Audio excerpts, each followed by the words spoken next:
Hey there, sports history fan. This is Arnie Chapman, host of the Football History Dude podcast, right here on the Sports History Network. Now, before we jump into another sports history adventure, let me tell you about this episode's sponsor. We partnered with Rochester Sports Autographs, the largest JSA authenticated autograph distributor in the United States, where you can get deals on over 30,000 autographed sports collectibles. They even have film, music, and other entertainment autographs on the site, so there's something for everyone. Perhaps you're looking for a gift for Mother's Day, or maybe Father's Day. Heck, who needs a holiday as an excuse to give a piece of sports history to your loved ones? Or how about yourself? Today seems like a great day to add to your sports cave, right? But how is RSA able to offer such great deals on JSA authentication, you ask? Well, they do this by making deals directly with athletes, so there are no extra markups, and they choose to pass these savings on to the customer. All orders from Rochester Sports Autographs are top quality and shipped to your door with top authentication and money-back guarantee. And to make sure RSA knows that the Sports History Network sent you, we created a special link for you. All you have to do is head to shoprsa.com/SHN. Again, that's shoprsa.com/SHN. Head over there to get your piece of sports history today. I was struggling to write this episode, so I turned to poetry for inspiration. The poem was Maya Angelou's Caged Bird. It is a poem that sounds like an allegory to the victims of morbid jealousy, the kind of extreme jealousy I can only assume Elizabeth Hulette struggled with for years, the kind of jealousy I grew up seeing firsthand. My father constantly questioned my mother over her whereabouts. He did it when she returned from food shopping or picking me up from school or returning from her long hours of work at the local sewing shop. She was a seamstress by trade. When her answers weren't to his satisfaction, he'd stand on a corner with a pair of binoculars watching her comings and goings.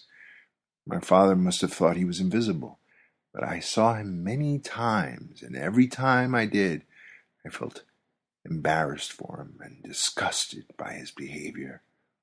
I may have only been 10, but I knew exactly what he was up to.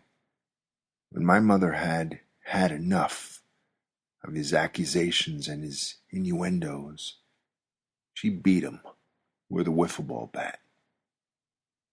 I was standing in the doorframe of our apartment, unseen by either of them, as I watched my kneeling father beg my mother to stop. She was mentally completely out of reach and unwilling to bargain with her accuser. It was the first time I had seen a grown man cry while trying to fend off a savage beating. They never knew I'd seen what I'd seen. Years later, while in my 40s, I became a direct victim of this kind of morbid jealousy. What happened to me? Oh, my wallets and cell phones were searched when I wasn't around. Female coworkers, friends, and passers-by became suspects. If a woman happened to walk by me, I was accused of leering at her like a pervert. Unable to stand any more of the accusations and innuendos myself, I bailed out of the sick relationship as fast as I could.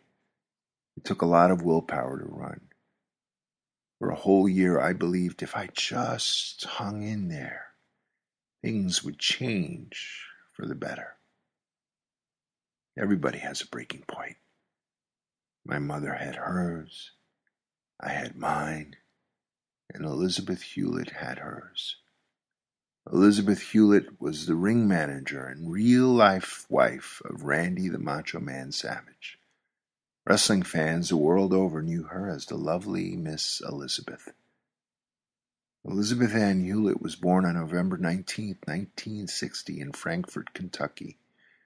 You could hear the southern accent in her soft speaking voice whenever she was allowed to utter a few words. You'd have to listen to her dulcet southern tones on YouTube when she was an announcer for the fledgling ICW wrestling organization in Kentucky. Her role during many a Macho Man promo was to stay silent and stand by her man. Randy and Liz first met in a Kentucky gym, where their romance blossomed and turned into matrimony. By 1985, the married couple had made their way to the WWF, and Miss Elizabeth was now a prominent part of the Macho Man storyline. Thing was, Elizabeth played fan favorite to Randy's chauvinistic villain. You could see it in fan posters like, "Elizabeth is more macho than Randy, and no way to treat a lady." Fans couldn't get enough of her. She was the epitome of the Southern belle, classy as classy can be, charming and elegant. No wonder she was called the First Lady of Wrestling. This was back in the day, before showing lots of cheesecake in wrestling was in vogue. Always wearing classy woman's clothing and always respectable, Miss Elizabeth captured the hearts of many fans, including mine. I had such a crush on her growing up. I hated the way Macho Man Savage treated her. But that was the point, right? That was the genius behind Vince McMahon's storyline. Fans hated Macho Man's caveman treatment of Elizabeth so much, he became the ultimate villain. The jealousy and outright abusiveness Macho Man displayed toward Elizabeth riled up the fans as much as anything else the Macho Man can do to her. But how much of this gimmick was actually real? Wasn't this just a case of art imitating life? It turns out that may have actually been the case.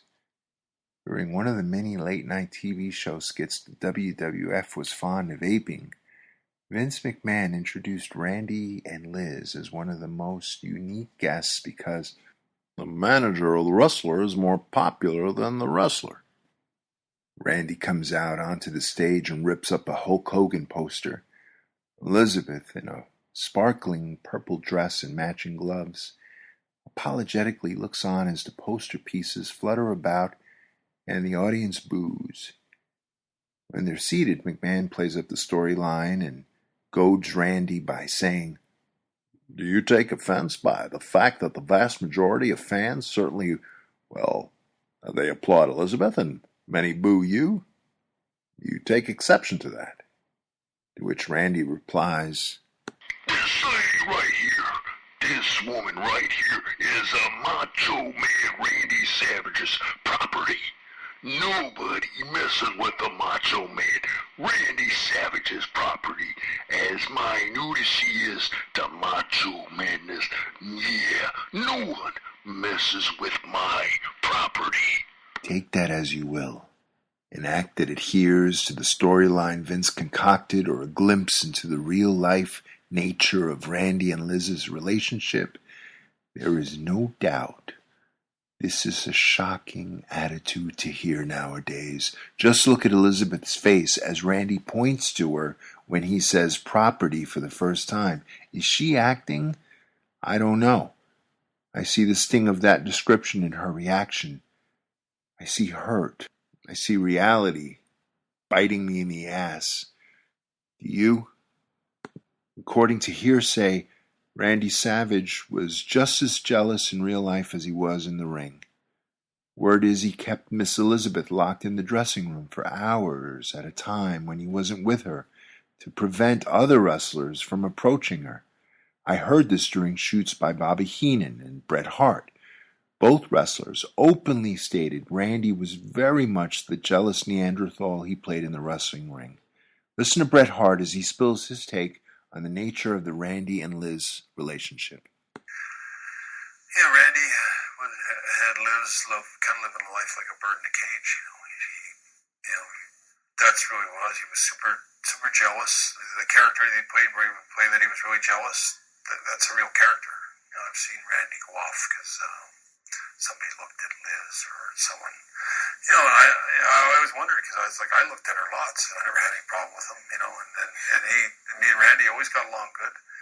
But sometimes he would just go off on some guys, and he had a real problem with stuff like that. And I think Liz Liz may be tired of some of that, and I can't say. As far as I know, being around both of them, they were always a good team, and when they split up, I never felt that they were the same without each other. They were always kind of lost. I believe Bret Hart, but I don't know if this is the truth. Many wrestlers have asserted the same. You could certainly see how this kind of jealous behavior can drive a wedge between a couple. I have certainly seen it. The word is Elizabeth Hulette made her break from Randy in 1992 when she went to live with Hulk Hogan and his wife, seeking refuge from her sheltered existence with Savage. 1 year after their on-screen marriage ceremony during SummerSlam 1991, Randy and Elizabeth finalized their divorce.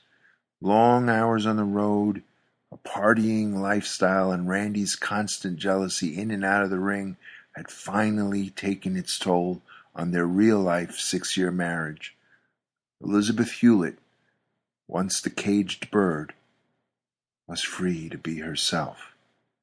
In the mid-1990s, Liz and Randy reunited in the WCW, where Liz was once again Randy's manager.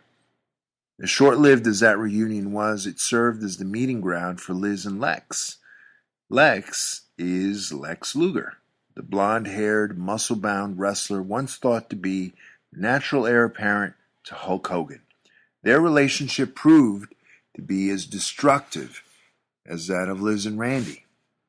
Rumors of alcohol and drug abuse by Lex and Liz ran rampant in wrestling circles.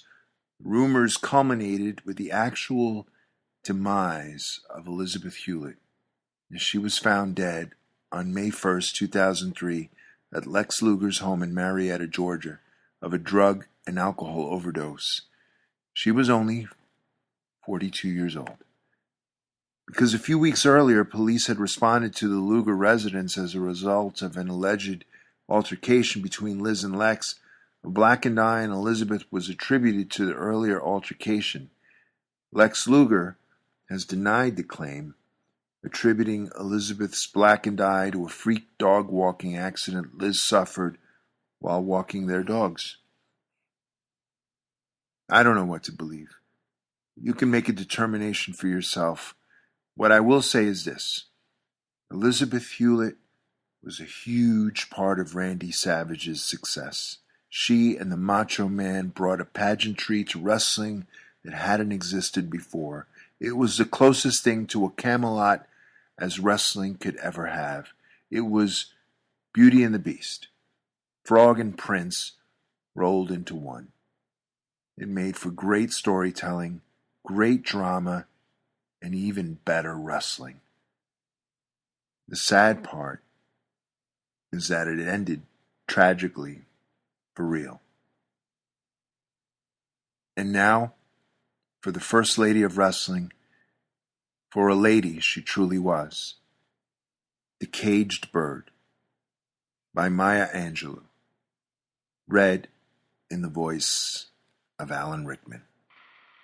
A free bird leaps on the back of the wind and floats downstream till the current ends and dips his wing in the orange sun rays and dares to claim the sky. But a bird that stalks down his narrow cage can seldom see through his bars of rage. His wings are clipped and his feet are tied, so he opens his throat to sing. The caged bird sings with a fearful trill of things unknown but longed for still, and his tune is heard on the distant hill, for the caged bird sings of freedom.